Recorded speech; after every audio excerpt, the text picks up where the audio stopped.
Hello అండి విజ్ఞాన్ గారు. నమస్తే. నిన్న మరలా రాజ్ తరుణ్ గారు లావణ్య గారు ఇష్యూ వచ్చింది. రాజ్ తరుణ్ గారు వాళ్ళ అమ్మగారు ఇప్పటి వరకు బయటికి రాలేదు. ఇష్యూస్ వీళ్ళిద్దరూ పడుతున్నారే తప్ప పేరెంట్స్ వరకు వెళ్ళలేదు. ఇప్పుడు వాళ్ళ అమ్మగారు వచ్చారు, కంటతడి పెట్టుకుంటున్నారు, ఇంట్లో నుంచి వెళ్ళిపోమంటుంది అని అంటున్నారు. ఆ ఇల్లు ఎవరిది అసలు? రాజ్ తరుణ్ ఇంట్లో లావణ్య ఉంటున్నారా, లేకపోతే లావణ్య ఇంట్లోనే రాజ్ తరుణ్ వాళ్ళ పేరెంట్స్ ఉంటున్నారా? అమ్మ మామూలుగా మగవాళ్ళల్లో చెడ్డవాళ్ళని, ఆడవాళ్ళల్లో కూడా చెడ్డవాళ్ళు ఉంటారని పురాణాల్లో చదివాం కొన్ని క్యారెక్టర్లు. అవునా? రాక్షసుల పేర్లు పెట్టి చెప్పేవాళ్ళు ఇలా ఇలా. సినిమాలలో కూడా వాళ్ళని అలాగే చూపించేవాళ్ళు. కానీ నిజ జీవితంలో కూడా ఇట్లాంటి క్యారెక్టర్స్ ఉంటారా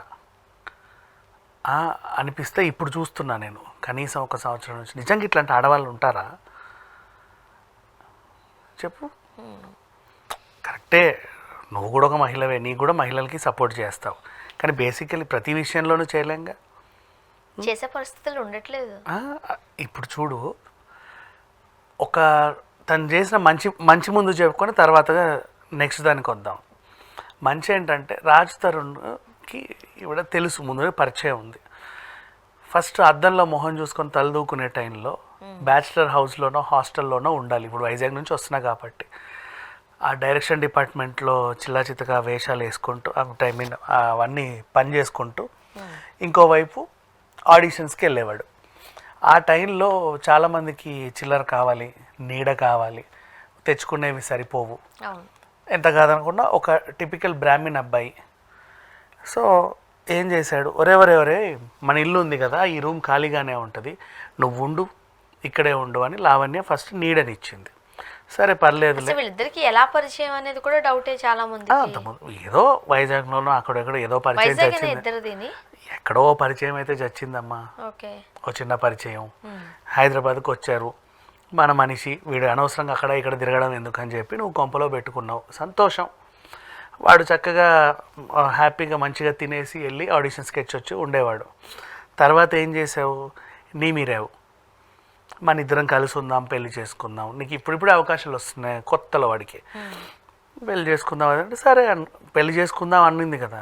వీడు కూడా ఓకే, అవును ఎంత మంచిదో, నన్ను ఇంత బాగా చూసుకుంది, ఆ కృతజ్ఞతకి ఓకే అనుకున్నాడు.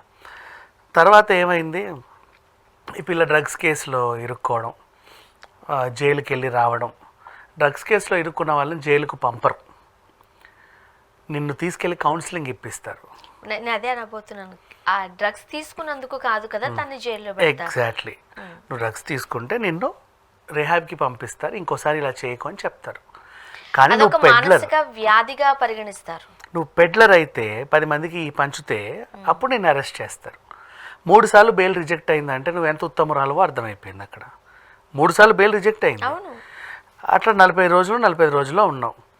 రాస్తారు ఆ టైంలో నిన్ను దూరం పెట్టాడు. ఎందుకు పెట్టాడు, అప్పుడే సినీ కెరీర్లో ఆయన కొంచెం చిన్న స్టార్డమ్ వచ్చింది, కొత్త గొప్ప హీరోగా 4-5 సినిమాలు చేస్తున్నాడు, అవి కూడా హిట్ అయి వచ్చాయి. తెలిసింది 10 మందికి, అంటే ఆడవాళ్ళు డీపీలు పెట్టుకునే రేంజ్కి అయితే వచ్చాడు రాస్తారు. అలా వచ్చిన తర్వాత దీని ఇప్పుడు డ్రగ్స్ కేసు అంటే అమ్మో నా కెరీర్ మొత్తం సర్వనాశనం అయిద్దని ఈ పిల్లని దూరం పెట్టాడు. కానీ ఇంకొక విషయం కూడా, రాజ్ తరుణ్ గారు మాత్రం ఆ ఊబిలో చిక్కుకోలేదు, అసలు చిక్కుకోలేదు.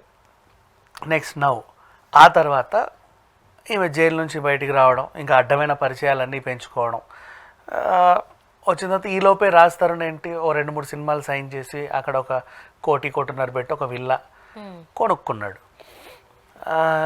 ఈమెకి ఇప్పుడు నీడలేదు, నీకు నీడలేదు కాబట్టి రాజ్ తరుణ్ చూసి సరేలే ఎంత కాదన్న ఒకరోజు నాకు నీడనిచ్చిందన్న కృతజ్ఞతతో తీసుకొచ్చి ఇంట్లో పెట్టుకున్నాడు. గతం తాలూకు ప్రేమ పెళ్ళి ఇవన్నీ ఇంక అక్కర్లే ఆయనకి, మనసు ఇరిగిపోయింది. నువ్వు కింద ఉండు, నేను పైన ఉంటా, నీకు నాకు పెద్ద సంబంధం లేదు, ఈ ప్రేమ పెళ్ళిళ్ళు ఇంక అక్కర్లేదు, నీ బతికేదో నువ్వు బ్రతికేసి స్లోగా డెవలప్ అవ్వు, నీకు ఏమవ్వాలని ఉందో చెప్పు, నేను అది చేస్తా అన్నట్లుగా ఉంది. కాస్ట్యూమ్ డిజైనర్ అవుతావా, డీజే అవుతావా, ఇంకేమన్నా అవుతావా. ఆ పిల్లకి డీజే అంటే చాలా ఇష్టం, అవ్వాలని కోరిక. ఇలాంటివి నువ్వు వెళ్ళు, మనకు అవేం అవసరం లేదులే, నువ్వు సంపాదించే చిల్లర ఇంత నా మొహాన కొట్టు, నా డ్రగ్గుల వ్యవహారం ఏదో నేను చూసుకుంటాను, నాకు ఇంతకు మించి వేరే, నేను పడుకునేదే 2-3 గంటలకి, మనం లేసేదే 12-2 గంటలకి. ఈ టైంలో మేము చేసుకోవడానికి ఉద్యోగాలు ఏముండవు, బిజినెస్లు కూడా ఏముండవు. అర్థమైందా? అందుకని నన్ను ఇలా బతకనివ్వు, సర్లే చావు. ఈయనక బిజీ బిజీ బిజీ అయిపోయాడు. మధ్యలో మళ్ళీ సెలబ్రిటీ క్రికెట్ లీగ్స్ కూడా ఆడేవాడు. వాళ్ళు ఏంటంటే క్యాషే ఇస్తారు. ఆ క్యాష్ ఆయన ఇవ్వగా ఇంటికి పంపిస్తే ఈమె రిసీవ్ చేసుకునేది. నీ ప్రతి దాంట్లో ఇంత చిల్లర వెనకేసి ఇంటికి పంపించేది. పంపకో తప్పలేదులే, నీ పేరెంట్స్ నువ్వు కాదు ఎవడు చూసుకుంటాడు, కానీ లెక్కల్లో తేడాలు వచ్చేవి.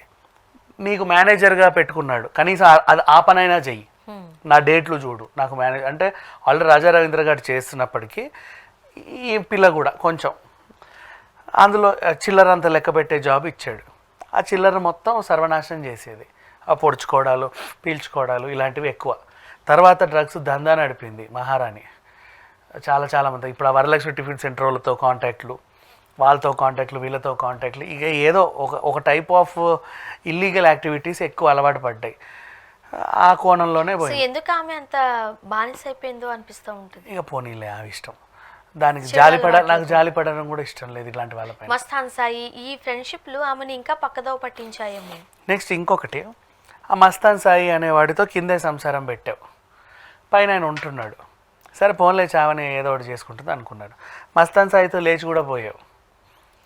కానీ మళ్ళీ ఎందుకు ఇంట్లో పెట్టుకున్నారు ఆయన? ఇప్పుడు ఆ ఇల్లు వీళ్ళిద్దరిది పార్ట్నర్షిప్ అయితే కాదు కదా, అసలు ఏది కొంచెం నాకు కొంచెం అనుకోవడానికి, నేను పైన అనడానికి అసలు ఏమీ లేదు.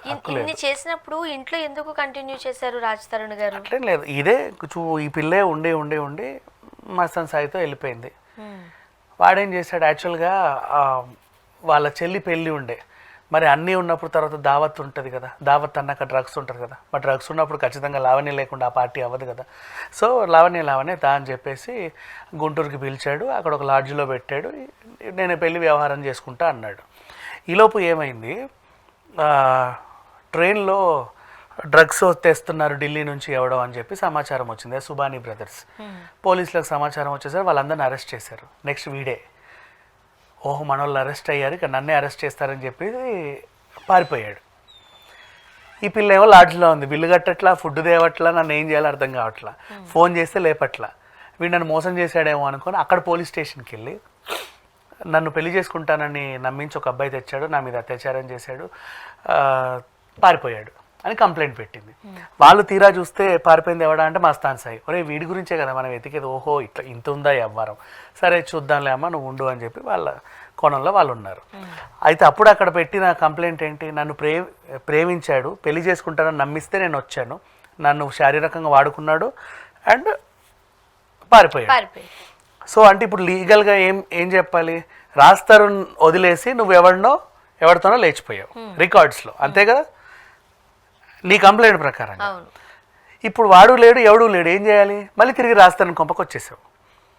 ఇక్కడికి వచ్చి కింద కూర్చొని మళ్ళీ వచ్చేసరికి ఏమిటి ఎందుకు వెళ్ళావు ఎందుకు వచ్చావు అన్నట్టు ఆయన ఉన్నాడు. నా ఇష్టం నేను ఉంటా, నేను ఇక్కడే ఉంటా, అట్లా ఉంటా, ఇట్లా ఉంటా. ఇదంతా డ్రగ్స్కి సంబంధించిన ఇష్యూ కదా. సో ఇక్కడికి వచ్చిన తర్వాత మన ఇద్దరం ఇన్ని రోజులు కలిసి ఉన్నాం కాబట్టి నువ్వు నా భర్తవి అని చెప్పేసి నాకు కొంచెం డబ్బులు కావాలంటే నేను రూపాయి కూడా ఇచ్చలేదు పో అంటే వెళ్ళి వచ్చింది, రూపాయి లేదు, 20,000 కావాలి, నేను రూపాయి కూడా ఇవ్వను అన్నాడు. ఆ ఇంట్లోకి వెళ్ళిపోయాడు రాస్తారు, నేను వచ్చేసరికి వెళ్ళిపోయాడు. తన ఇంట్లో నుంచి తను ఎందుకు వెళ్ళిపోయాడు అంటే ఈ మళ్ళీ వచ్చింది తనిల్లు కదా, అది తనిల్లేమా, నేను తరిమేయలేకపోతున్నాడు, గట్టిగా మాట్లాడితే జాకెట్ చింపుకొని రోడ్డు మీదకి వచ్చి గొడవ చేస్తావు. ఇప్పుడు అవసరమా రచ్చా, తెల్లారితే నాకు షూటింగ్ ఉంది, నేను ఒకటి కమిట్మెంట్ ఇచ్చా, షూటింగ్ ఉంది, ఆ షెడ్యూల్ ఇప్పుడు అవుతుంది, నువ్వు వచ్చి ఇంట్లో రచ్చ చేస్తున్నావు. ఇప్పుడు నిన్ను ఉద్ధరించే టైం లేదు, నీతో గొడవపడే టైం లేదు, పోలీస్ స్టేషన్ నేను తిరగలేను, అది ఆగిపోతే అసలు పెద్ద ప్రాజెక్ట్ అయిపోతుంది, ఇంకా నాకు ఎవడు అవకాశాలు ఇవ్వడు, ఆ ప్రొడ్యూసర్ కేసు వేస్తే నేను మళ్ళీ జైలుకి పోతా. అది ఇంకా పెద్ద ఇష్యూ. ఇన్ని ఉన్నాయి కాబట్టి సైలెంట్గా అదేంటి సరే చావు నీ సంగతి తర్వాత చూస్తాను, షూటింగ్కి వెళ్ళిపోయాడు.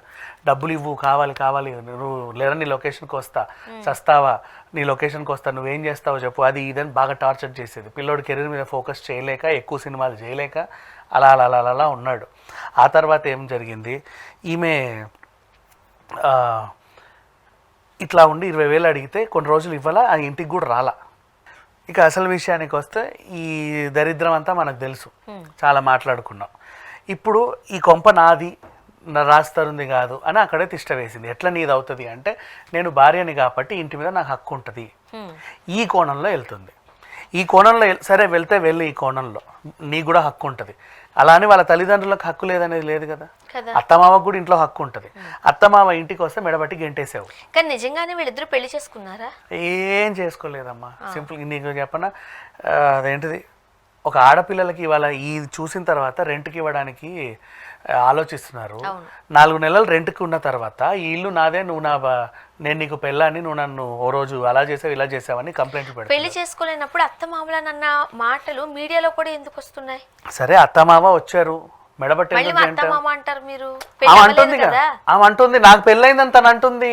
పెళ్ళి అవ్వలేదని నేను చెప్తున్నా, అయ్యిందని ఆమె అంటుంది. రాజ్ తరుణ్ ఏమంటున్నారు? నాకు పెళ్ళి అవ్వలేదని అంటున్నాడు. ఇప్పుడు రాజ్ తరుణ్ గారి మాటలు కూడా మనం కన్సిడర్ చేయాలి. కానీ ఈవిడ నాకు తెలియదు, నాకు పెళ్ళి అయింది, నేను లీగల్కి ఇక్కడే ఉంటా అంటుంది. ఆ ప్రూఫ్స్ ఉన్నాయి తన దగ్గర? ఏమీ లేవు, ఏమీ లేవు.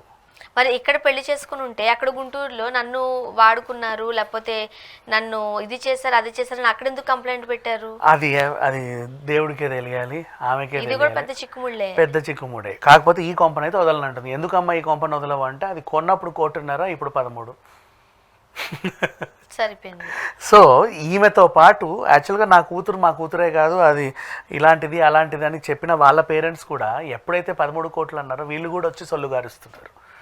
సరే ఇంకోటి, నిన్న వీల్ చైర్ మీద రాజ్ తరుణ్ తండ్రి వచ్చాడు, వాళ్ళ అమ్మ వచ్చింది, మేడబట్టి గెంటేసింది.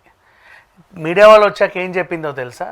నన్ను జుట్టుబట్టి ఈడ్చి బయటికి తీసుకొచ్చారు, నా ప్రైవేట్ పార్ట్స్ అన్ని నొక్కేశాడు ఆ ముసలాయన అని చెప్పింది.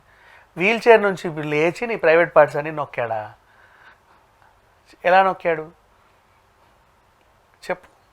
నువ్వు వాళ్ళ కంట్లో కారం కొట్టి వాళ్ళ ఇంట్లోకి నువ్వు వచ్చి ఇప్పుడు చూడు, నువ్వు చెప్పే విషయం ఏంటి? అర్థమైందా నీకు? సో ఓవరాల్గా చెప్పాలి అంటే లావణ్య ఇష్యూ అనేది సమాజానికి అసలు అవసరం లేదు. అందుకే మొన్నదా మనం కూడా మాట్లాడలా.